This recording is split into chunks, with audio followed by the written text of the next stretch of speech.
नमस्कार दोस्तों, मैं हूं वंदना भारती और आप देख रहे हैं कमोडिटी इनसाइट्स। यहाँ पे यूएस और ईरान के बीच में वॉर जो है वो जारी है, और कह सकते हैं कि डायरेक्टली इनडायरेक्टली अब यहाँ पे 14 देश जो हैं वो शामिल है। इंटेंसिटी बढ़ती जा रही है। इंटेंसिटी बढ़ने का मतलब है कि वहाँ पे जो सप्लाई साइड है उसको रिस्क पे आना।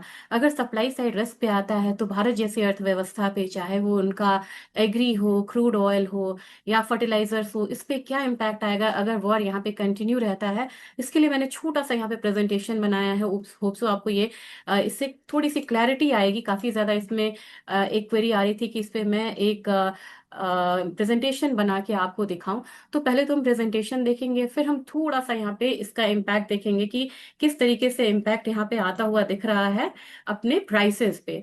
तो अभी मुझे लग रहा है कि ये क्लैरिटी आ गई होगी और ये क्लियर होके दिख रहा होगा आपको पीपीटी। तो सबसे पहले देखते हैं कि कमोडिटी प्राइसेस पे असर क्या होगा। स्ट्रेट ऑफ हॉर्मुज का वैश्विक मतलब महत्व क्या है, क्योंकि दुनिया का लगभग यहाँ पे 20% का जो कच्चा तेल है, 17 से 20 मिलियन बैरल, ये इसी रास्ते से जाता है। और अब यहाँ पे जब से अटैक हुआ है, ये सप्लाई साइड बिल्कुल जीरो है और यहाँ पे बिल्कुल स्थगित होके है। और अभी जो इंश्योरेंस कंपनी है वो भी मना कर रहे हैं कि आप इससे रास्ते नहीं जाइए, नहीं तो यहाँ पे अब आपको हम इंश्योरेंस क्लेम नहीं देंगे। अच्छा, भारत का कुल कच्चा तेल का आयात कितना होता है? 45 से 50% हमारा खाड़ी देश से होता है, जो कि युद्ध के ग्रुप में है। इसमें इराक है, सऊदी अरेबिया, यूएई, कुवैत सारे आते हैं। और हर जगह यहाँ पे जो इकोनॉमिक एक्टिविटीज है वो बंद है, यानी कि सप्लाई डिसरप्शन आपको क्रूड ऑयल में देखने को मिल सकता है इमीडिएटली। और खाड़ी क्षेत्र में जो मतलब यूरिया और अमोनिया हम यानी कि फर्टिलाइजर्स जो बनाते हैं, वो कितना हिस्सा यहाँ पे रखता है? वो 30 to 35% रखता है। यानी कि आपके जो मतलब किसान भाई हैं, उनका यहाँ पे जो फर्टिलाइजर्स के प्राइसेस हैं वो भी यहाँ पे बढ़ने की संभावना है। अगर स्ट्रेट ऑफ हॉर्मुज पूरा बंद होता है और यहाँ पे फर्टिलाइजर्स की लॉजिस्टिक्स यहाँ पे बंद होती है, तो आपको फर्टिलाइजर्स के प्राइसेस में भी तेज उछाल देखने को मिलेगा। अच्छा, कौन कौन सी कमोडिटी यहाँ पे प्रभावित हो सकती है? इसमें सबसे पहले आपको एडिबल ऑयल आएगा।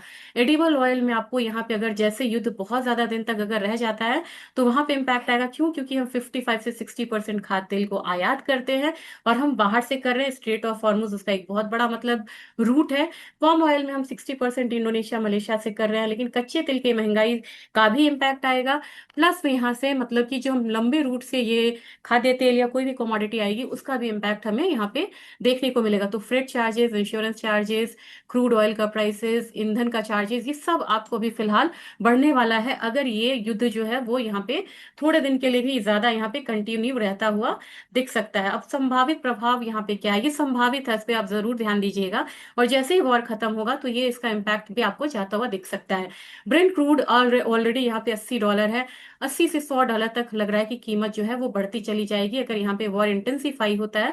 तो इसका कितना कीमत का असर आएगा? खाद्य तेल 8 से 12% तक की जो वृद्धि है वो प्राइसेस में हो सकती है। सरसों, सोयाबीन, मूंगफली जैसी घरेलू तिलहनों पे सीधा यहाँ पे समर्थन मिलेगा और वो वहां पे प्राइसेस हायर साइड हो सकता है।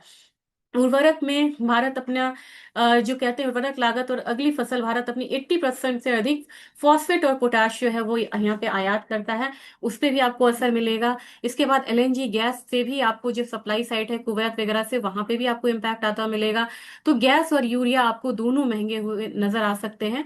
और अगर ये महंगे रहे तो आगे आपको मतलब कह सकते हैं कि रबी खरीफ का फसल जो अभी अब आएगी खरीफ फसल, तो उसका भी इम्पैक्ट आपको आता हुआ दिखेगा। लॉजिस्टिक्स और फ्रेट के कॉस्ट यहाँ पे बढ़ेंगे। जो मैंने आपको बोला था कि आपको क्रूड ऑयल का प्राइस बढ़ेगा तो लॉजिस्टिक कॉस्ट बढ़ेगा, फ्रेट चार्जेस बढ़ेंगे, इंश्योरेंस बढ़ेगा, और इसका सीधा सीधा असर हमारे इन्फ्लेशन पे आएगा। फिर यहाँ पे जहाँ पे वॉर होता है वहां का जो बीमा प्रीमियम है उसे 30-40% का जो उछाल है वो देखा जा सकता है पिछले मतलब अनुमान के अनुसार। लेकिन ये यहाँ पे ज्यादा बढ़ता हुआ नजर आ रहा है क्योंकि इसमें पहली बार ऐसा हुआ है कि एक बार मिडिल ईस्ट के 7-10 कंट्री एक साथ इन्वॉल्व हैं। और कंटेनर फ्रेट की दरें भी यहाँ पे बढ़ती हुई नजर आएंगी और ये इससे ज्यादा बढ़ी हुई हैं। और कंटेनर्स अब आपको कम आ रहे हैं। अच्छा, जो हम दाल आयात करते हैं, गेहूं हुआ, तो उसपे भी इम्पैक्ट आता हुआ दिख सकता है, वो हायर प्राइस पे आएगा। और साथ में मक्का, सोया मील पे भी जो इम्पैक्ट है वो आता हुआ दिख सकता है।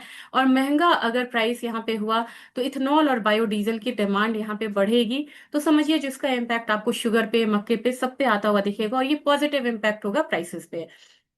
मक्का और सोयाबीन में जो वर्ल्ड की कीमत है वो 5 से 15% तक बढ़ सकती है, जबकि पोल्ट्री और डेयरी पे भी इम्पैक्ट आपको आता हुआ दिख सकता है। अब इसका निष्कर्ष हमें निकालना है कि कितना कितना इम्पैक्ट आप यहाँ पे किस किस सेक्टर पे देख सकते हैं। सबसे पहले खाद्य तेल पे, तिलहन पे आएगा, फिर फर्टिलाइजर्स पे आएगा, और 3 से 4 महीने 6 महीने तक ये मतलब अगर वॉर कंटिन्यू रहता है तो 10 से 25% तक की जो अस्थिरता है वो आपको यहाँ पे देखने को मिल सकती है।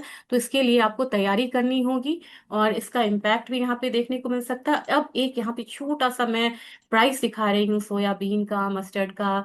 सोयाबीन के प्राइसेस आप देखिए यहाँ पे इंदौर में बढ़ते हुए नजर आ रहे हैं, क्योंकि फ्राइडे की क्लोजिंग के बाद अगर आप देखेंगे तो मार्केट आज यहाँ पे 2 मार्च को खुलती हुई नजर आ रही है, हल्की से बढ़त यहाँ पे है। इसके बाद अगर आप देखेंगे कि पाम ऑयल, क्योंकि हम आयात कर रहे हैं, ये सी रूट से आता है, इसके प्राइसेस यहाँ पे बहुत ज्यादा बढ़े हुए हैं, इसका इम्पैक्ट भी ये हायर साइड में जा सकता है। मस्टर्ड सीड जो कि बिल्कुल डाउन साइड आ गया हुआ था अपनी एमएसपी के करीब, ये यहाँ पे बढ़ता हुआ नजर आ सकता है। 6800 से लेके 7000 तक जाने की कोशिश कर सकता है अगर यहाँ पे वॉर कंटिन्यू रहा।